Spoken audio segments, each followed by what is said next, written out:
Overload protect করার মাধ্যমে compressor কমনে নিয়ে গেছে, ঠিক আছে। তারপরে একটা নিউট্রাল সাপ্লাই লাইন থেকে সরাসরি রিলে কি করছি, রানিং প্লান্টে নিয়ে গেছে। রিলে রানিং প্লান্ট বা কম্প্রেসরে রানিং প্লান্টে নিয়ে গেছে।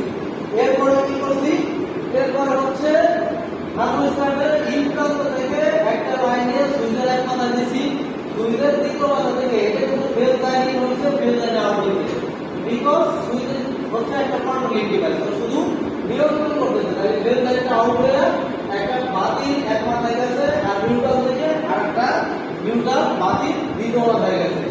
আর আমরা হচ্ছে থার্মোস্ট্যাটে এই বা 6 নম্বর প্রান্ত থেকে একটা ফেজ লাইন নিয়ে রিটার্ন দিছি, আর হচ্ছে থার্মোস্ট্যাট সুইচের 4 নম্বর বা সি প্রান্ত থেকে একটা নিউট্রাল রিটার্ন দিছি। এটা কিন্তু নিউট্রাল না, ফেজ লাইন বা নিউট্রাল হচ্ছে কখন, যখন কম্প্রেসর মোটর বন্ধ হচ্ছে তখন হচ্ছে নিউট্রাল হয়ে এই রিটারটা কাজ করতেছে। আমাদের যদি বলে যে রিটারটা কত সময় চলে, ধরো রিটারটা মোটামুটি 10 থেকে 15 মিনিটের মতো চলে, হ্যাঁ। আর এটা হচ্ছে 120 থেকে 150 ওয়াটের মিটার, 120 থেকে 150 ওয়াটের মিটার।